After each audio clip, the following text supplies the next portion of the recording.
Hey there YouTube, I did say yesterday that I wanted to do some more discussion videos, and boy howdy has the day obliged thus far. Oh, I'm sure those of you who are familiar with my videos will be aware of the US Republican politician Rick Santorum, current presidential candidate for the Republican Party, who is a raving right-wing Christian fundamentalist, biblical literalist, homophobic cunt, basically. His name has been made by the gay community, the gay population of the US, into a synonym for something deeply unpleasant. If you just Google the name Santorum, then you'll find out what I'm talking about. But he's come out with something of which the level of hypocritical, politicking hypocrisy is unbelievable. I mean, I actually can't comprehend the cognitive dissonance, the sheer level of politicking douchebaggery of this statement. Basically, Rick Santorum has come out criticizing President Obama for not railing against the executions of gay people that are happening in Iran. Rick Santorum pretending to be concerned about the executions of gay people. Let's put this into perspective. Rick Santorum is one of these raving homophobes who actively contributes to the cultural climate, to the culturally pervasive misinformation, misconception about homosexuality and homosexual individuals. That inevitably leads to the kind of dehumanization that leads to the situation that we have in Iran.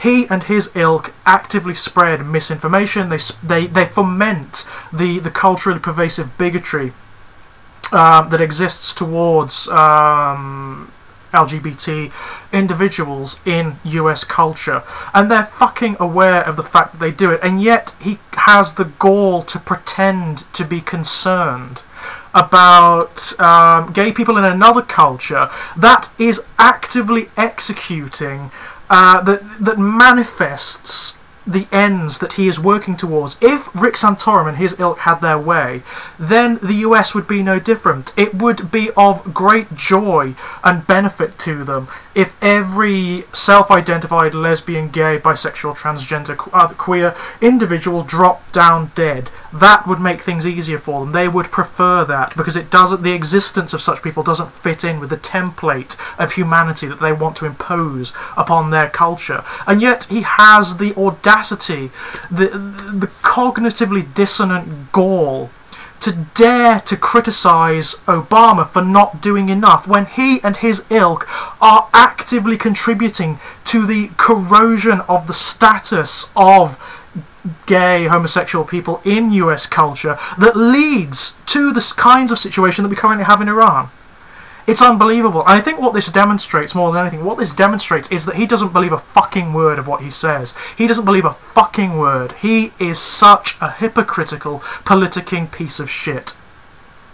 Insofar as he's concerned, the whole issue, the issues surrounding the status of homosexuality in US culture don't really mean squat to him on a personal level. All of the moral posturing, the religious bullshit, it's all a front, it's all a facade. This makes that very clear. What he's using it for, he's using these issues in order to draw attention from the homophobic, right-wing, fundamentalist voting bloc. That's all it's about. This demonstrates that more than anything. He flip-flops around, contradicts himself constantly. What really bothers me about it more than anything, it's the fact that he and those like him they either don't see it, in which case they're fucking mental, or they're so intellectually stunted they shouldn't be occupying the positions of authority that they have, or they are relying upon the utter fucking stupidity of the people that they're pandering to. They're assuming that they're so stupid that they won't see the hypocrisy. I mean, it's fucking amazing to me. It's utterly amazing. And what bothers me more than anything about it, it's the euphemistic language people like Rick Santorum will use. for example, Santorum really doesn't like being called a bigot, even though he is. He is by definition, by dictionary definition, by every standard, a bigot. He prejudges an entire swathe of the population of the US based upon an incidental characteristic that has no effect upon anyone but those who identify with that characteristic. He is, by definition, a fucking bigot. But he doesn't like it. No, it's not that he hates homosexual people. It's just that his religious beliefs, his moral beliefs, won't allow him to accept homosexuality. We have exactly the same politicking bullshit, the same euphemistic bullshit in this culture from the BNP. The BNP, the British National Party, are a band of racist thugs who masquerade under the facade and the language of legitimate political parties, alright? And what they say is, oh no, we're not racist. They can't use the racist card these days, not in the public arena. They've been filmed in private, you know, just using every racial epithet under the sun. But in the public arena, they'll say, no, we're not racist. We just believe that everyone has their place.